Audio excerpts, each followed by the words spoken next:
Dear students, now we will study related to the transponders antennas. Transponders.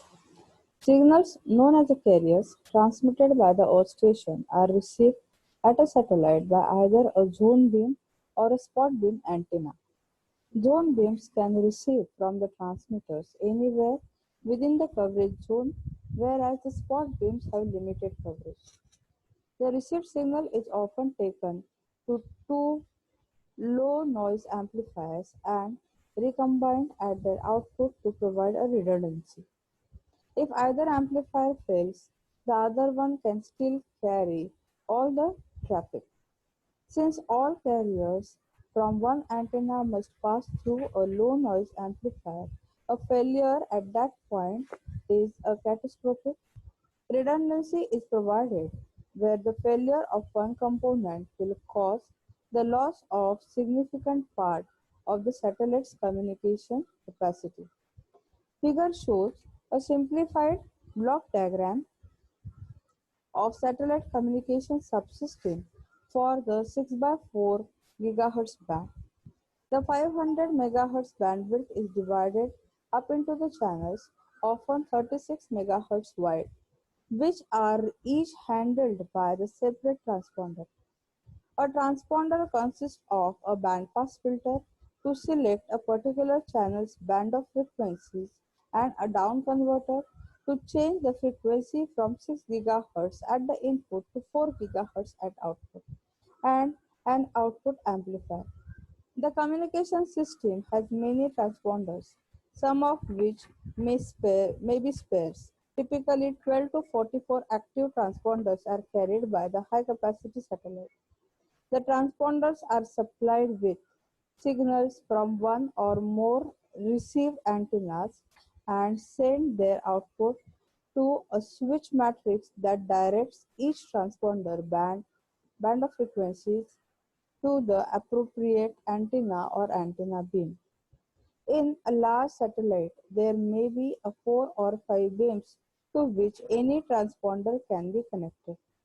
The switch setting can be controlled from the earth to allow reallocation of the transponders between the downlink beams as a traffic pattern change. In early satellites such as Intelsat 1 and 2, one or two 250 MHz bandwidth transponders were employed. This proved unsatisfactory because of the nonlinearity of the traveling wave tube transmitter used at the output of the transponder, and later GEO satellites have used up to the 44 transponders, each with 36, 54, or 72 MHz bandwidth.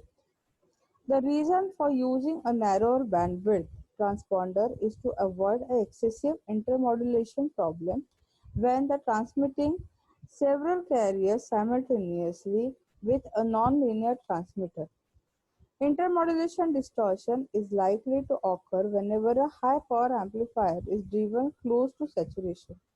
Since we generally want to have a more than one earth station transmitter sending a signals via a satellite, one solution would be to provide one transponder for each earth station signals.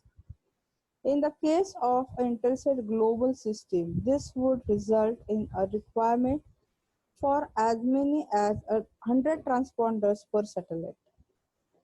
As a compromise, 36 MHz has been widely used transponder bandwidth with 54 and 72 MHz adopted for some satellites.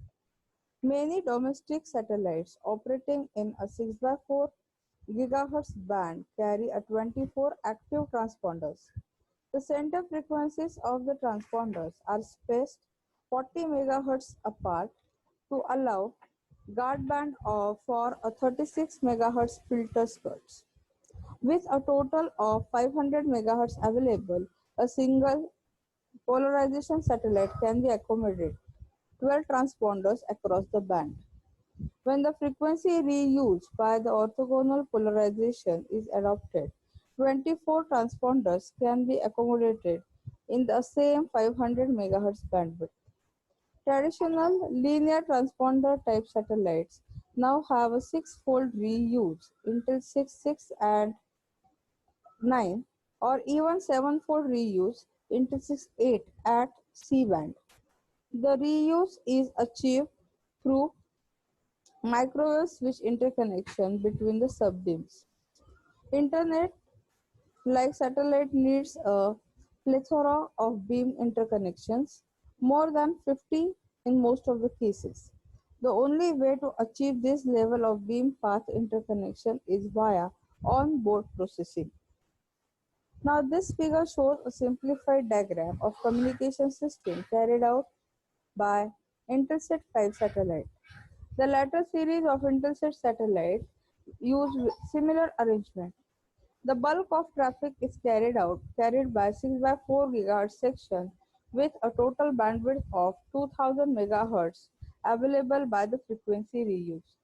The switch matrix allows a very large number of variations in connection the 6 GHz receivers to the 4 GHz transmitters, and also the interconnects the 6 by 4 and 14 by 11 GHz section. This provides Intelsat with a great deal of flexibility in setting up link through the satellite. When more than one signal shares the transponder using a frequency division multiple access (FDMA), the power amplifier must be run below its maximum output power to maintain the linearity and reduce the intermodulation products. The degree to which the transmitter output power is reduced below its peak output is known as the output backoff. In FDMA, freezes to the transponder and the extent to which the characteristics of the HPA have been linearized. Backoff results in a low downlink carrier to noise ratio at the earth station with FDMA when the multiple access to each transponder are required. Time division multiple access (TDMA) can theoretically be used to increase the output power transponders by limiting the transponder to a single access. However, the most TDMA systems are hybrid FDMA-TDMA schemes known as multi-frequency TDMA, MF-TDMA, in which several TDMA signals share the transponder bandwidth using FDMA. Linearity of the HPA remain an issue for MF-TDMA system. Now this figure shows a typical single conversion bent pipe transponder of a type used on many satellites for the 6 by 4 GHz band. The output power amplifier is usually a solid state power amplifier unless a very high output power greater than 50 watt is required, when a traveling wave tube amplifier would be used. The local oscillator is at 2225 MHz to provide an appropriate shift in a frequency from the 6 GHz uplink frequency to the 4 GHz downlink frequency, and the bandpass filter after the mixer removes the unwanted frequencies resulting from the down conversion operation.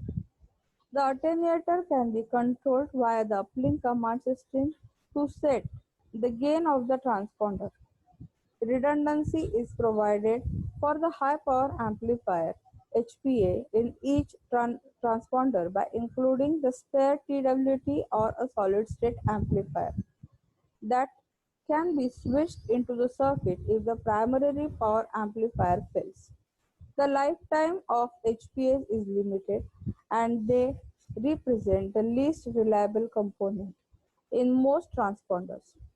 Providing a spare HPA in each transponder greatly increases the probability that the satellite will reach the end of its working life with all the transponders still operational.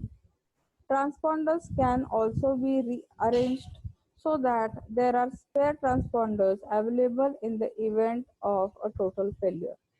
The arrangement is known as M for N redundancy. For example, it is common to have a 16 for 10 redundancy or even 14 for 10.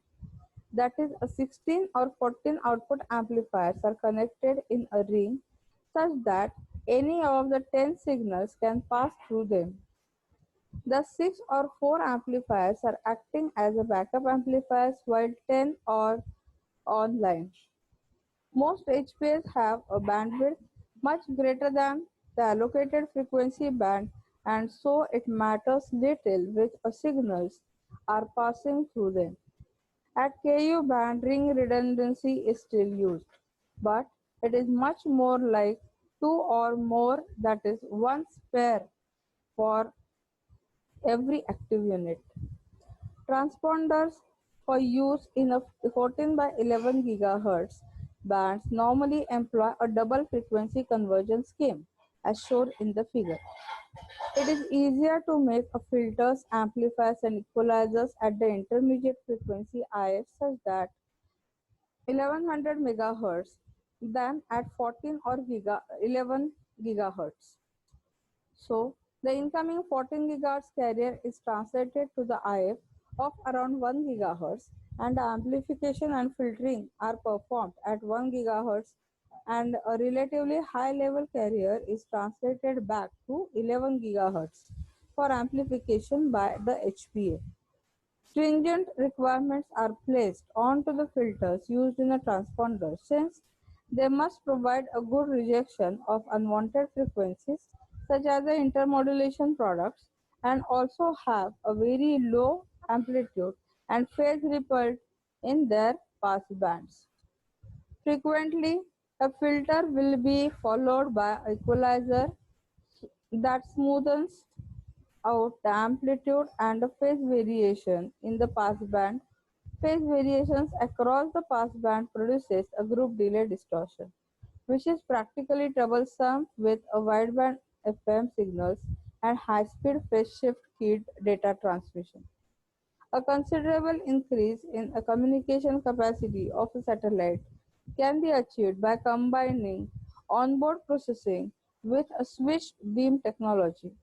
A switched satellite generates a narrow transmit beam for each earth station with which it communicates, and then transmits sequentially to each one using a time division multiplexing of a signal.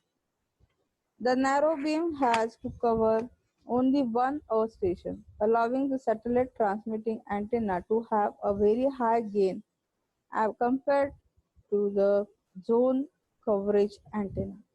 A narrow scanning beam can also be used, or a combination of a fixed and scanning beams. Unless the satellite has a zone coverage receiver antenna, data storage is required at the satellite, since the communication communicates with only one earth station at a time. The high-gain antennas used in a switched beam systems raise the EIRP, that is effective isotopically radiated power, of a satellite transmitter, and thus increase the capacity of the downlink. Switch beam systems on GEO satellites work best at Ka band, where the wavelength is short enough that is a limited dimension of antennas on the satellite still allow a beams of less than 0.4-degree beam width to be generated. Multiple beam antenna with baseband processing transponders are used on GEO and LEO satellites, providing the service to mobile terminals and handheld telephones. The low gain of the near omnidirectional antenna of a mobile earth station must be compensated by a high gain antenna on the satellite, necessitating the use of a multiple beam antenna. It is possible to conserve the uplink bandwidth by using a different modulation techniques on the uplink and downlink, and by providing a baseband processor on satellite. A high-level modulation such as a 16 QAM with 4 bits per signal can be used on the link between the satellite and the large earth station to improve the bandwidth efficiency. This approach has been adopted in the Astrolink or the Spacewave 30 by 20 GHz satellites. Onboard processing may also be used to advantage to switch between the uplink access technique. for example MFTDMA, and the Downing Access Technique, for example TDM, so that small earth stations may access each other directly via satellite. The processor can provide a data storage needed for the switch beam system and also can perform the error correction independently on the uplink and downlink. This arrangement of a communications satellite system for a satellite employing onboard processing is also shown in the figure. Satellite antennas. Basic antenna types and relationship. Four main types of antenna are used on satellite. These are wire antenna, monopoles and dipoles, horn antennas, reflector antennas, array antennas. Wire antennas used primarily at VHF and UHF to provide a communication for the TTC and C and M system. They are positioned with a great care of a body of the satellite in an attempt to provide a omnidirectional coverage. Most satellites measured only a few wavelengths at VHF frequencies, which makes it difficult to get a required antenna patterns, and there tend to be some orientation of satellite in which the sensitivity of the TTC and M system is used by nulls in the antenna pattern. An antenna pattern is a plot of a field strength in the far field of an antenna when the antenna is driven by the transmitter. It is usually measured in decibels dB below the maximum field strength. The gain of the antenna is a measure of an antenna's capability to direct the energy in one direction rather than all around. A useful principle in antenna theory is reciprocity. Reciprocity means that the antenna has the same gain and the pattern at any given frequency, whether it transmits or receives. An antenna pattern measured when the receiving is identical to the pattern when transmitting. Figure shows a typical satellite antenna coverage zone. The pattern is frequently specified by its 3 dB beam width, the angle between the directions in which the radiated or received field falls to the half the power in the direction of maximum field strength. However, a satellite antenna is used to provide a coverage of a certain area or zone on the Earth's surface, and it is more useful to have a contours of an antenna gain as shown in the figure. When the computing the signal power received by the earth station from the satellite, it is important to know where the station lies relative to the satellite transmit antenna contour pattern so that the exact EIRP can be calculated. If the pattern is not known, it may be possible to estimate the antenna gain in a given direction if the antenna bore side or the beam axis direction and its beam width is known. Horn antennas are used at micro-frequencies when relatively wide beams are required as a global coverage. A horn is flared section of a waveguide that provide an aperture several wavelengths wide and a good match between the waveguide impedance and free space. Horns are also used as a feeds for reflectors, either singly or in clusters. Horns and reflectors are examples of aperture antennas that launch a wave into the free space from waveguide. It is difficult to obtain the gains much greater than 23 dB or beamwidth narrower than about 10 degrees with horn antennas. For higher gains or narrow beamwidth, a reflector antenna or array must be used. Reflector antennas are usually illuminated by one or more horns and provide a larger aperture that can be achieved with a horn alone. For maximum gain, it is necessary to generate a plane wave in the aperture of the reflector.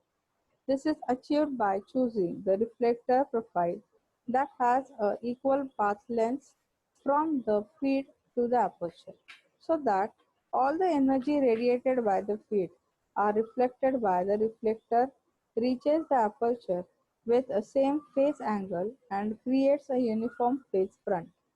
One reflector shape that achieves with the point source of radiation parabolic with a feed placed at the focus. The paraboloid is the basic shape for the most reflector antennas and it is commonly used earth station antennas. Satellite antennas often use modified paraboloid reflector profile to tailor the beam pattern to the particular coverage zone. Phased array antennas are also used on satellites to create a multiple beams for the from single aperture and have been used by Iridium and Globalstar to generate up to the 16 beams from a single aperture for the LEO mobile telephone system. Some basic relationship in aperture antenna can be used to determine the approximate size of the satellite antenna for a particular application, as well as the antenna gain. For more accurate calculation can be needed to determine the exact gain, efficiency, and a pattern of a satellite antenna. And interested, the following approximate relationships will be used here to guide the skeleton for the antenna and the communication system.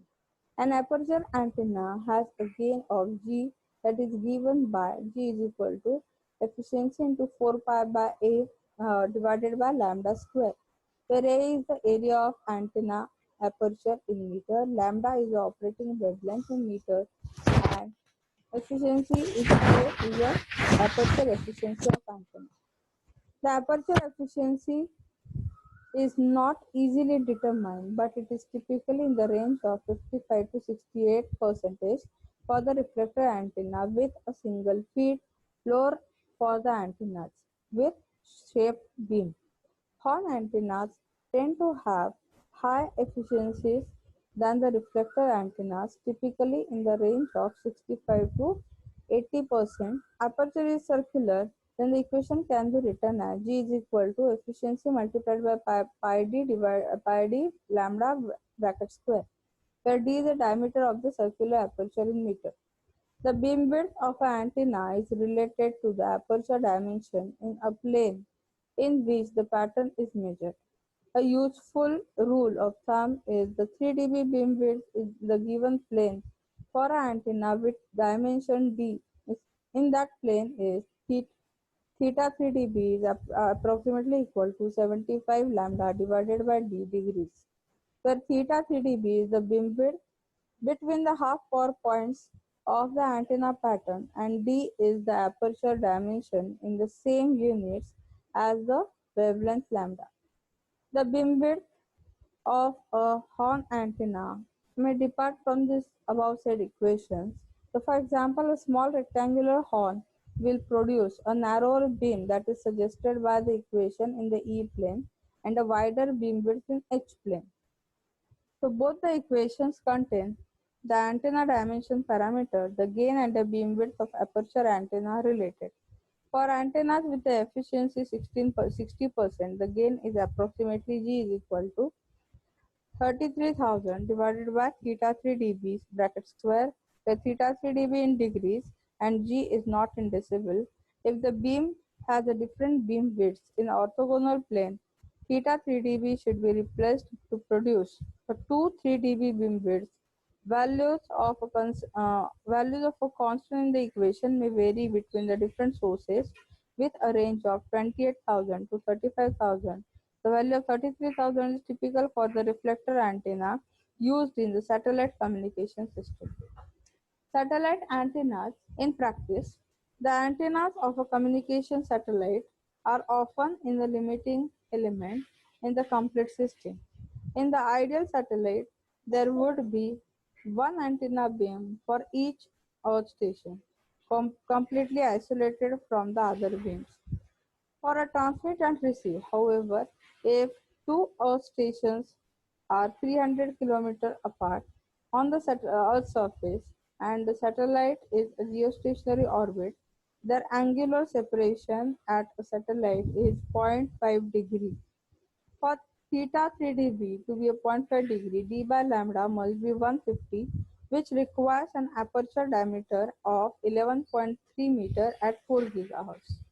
So antennas this large have been flown on satellite. ATS-6 deployed a 2.5 gigahertz 10-meter diameter antenna, and a large unfurled antennas are used to create a multiple spot beams for GEO satellites serving mobile users. However, at 20 gigahertz, an antenna with a d by lambda equal to 150 is only 1.5 meter wide, and such antenna can readily be flown on a 30 by 20 gigahertz satellite. A phase array feed is used to create many 0.5-degree beams which can be clustered to serve a coverage zone to satellite. To provide a separate beam for each earth station would also be required one antenna feed per earth station if a multiple feeds antenna with a single reflector were used. A compromise between a one beam per station and one beam for all stations has been used in many satellites by using a zone coverage beams and orthogonal polarization within the same beam to provide a more channels per satellite. Figure shows a GEO satellite that can that has four reflector antennas, and each reflector is illuminated by a complex field that provides the required beam shape to permit the communication between the earth station within a given coverage zone. The figure shows the coverage zones provided by a typical Intelsat satellite. The largest reflector on the satellite transmits at 4 GHz and produces a peanut-shaped pattern for the zone beam, which are designed to concentrate the transmitted energy onto the densely populated areas such as North America and Western Europe, where much telecommunication traffic is generated. The smaller antennas are used to provide a hemisphere transmit and receive beams and the 14 by 11 GHz spot beams. In addition, there are horn antennas providing a global beam coverage. Countries such as the United States create an enormous demand for the communication services, and a number of domestic satellite communication systems have been established to meet that demand.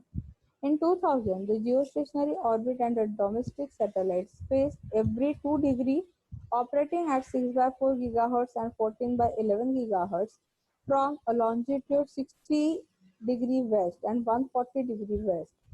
This encompasses all orbital locations that can be simultaneously viewed by Earth stations in the United States and Canada, and each operator has been given a limited number of orbital slots in which to place a satellite.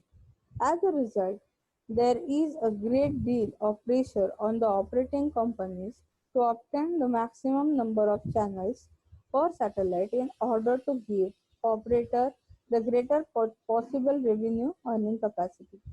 This has encouraged the development of frequency reuse antenna by means of orthogonal polarization and multiple beams.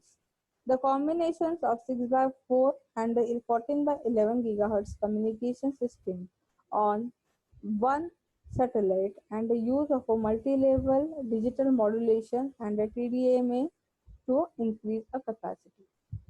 The requirement of a narrow antenna beam with a high gain over a small coverage zone leads to a large antenna structure onto the satellite. Frequently, the antennas in their operating configuration are too large to fit within the stroud dimension of a launch vehicle and must be folded down during the launch phase. Once in orbit, the antennas then can be deployed, and in many larger satellites, the antennas are offset paraboloid reflectors with a clusters of the feeds to provide a carefully controlled beam shape. The feeds mount on the body of the satellite close to the communication subsystem, and a reflector is mounted on a hinged arm. Figure shows an example of a design of an antenna for Intelsat 6 satellite. For launch, the solid reflectors fold down to provide a compact structure in orbit, and the hinged arms are swung out and locked in a place to hold the reflectors in the correct position. When the satellite is in geostationary orbit, it is a wet leg, so very little energy is required to move the large reflector. Now this figure shows the deployment sequence used for a 30-feet antenna carried by ATS-6. The antenna was built at a series of petals and folded over each other to make a compact unit during launch, which is then unfurled in orbit. The solar cells folded down over the antenna and were deployed first. Springs are Pyrotechnic devices can be used to provide the energy for deployment of antenna or solar cells, with a locking devices to the to ensure correct positioning after deployment.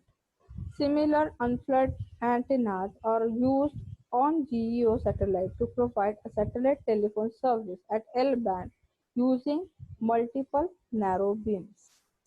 This is the first after separation. Solar array booms extended. Third is a solar array panels extended. Fourth one is a 30-feet reflector deploys. Fifth is a fully deployed configuration. And this is your satellite after the antenna is pulled out.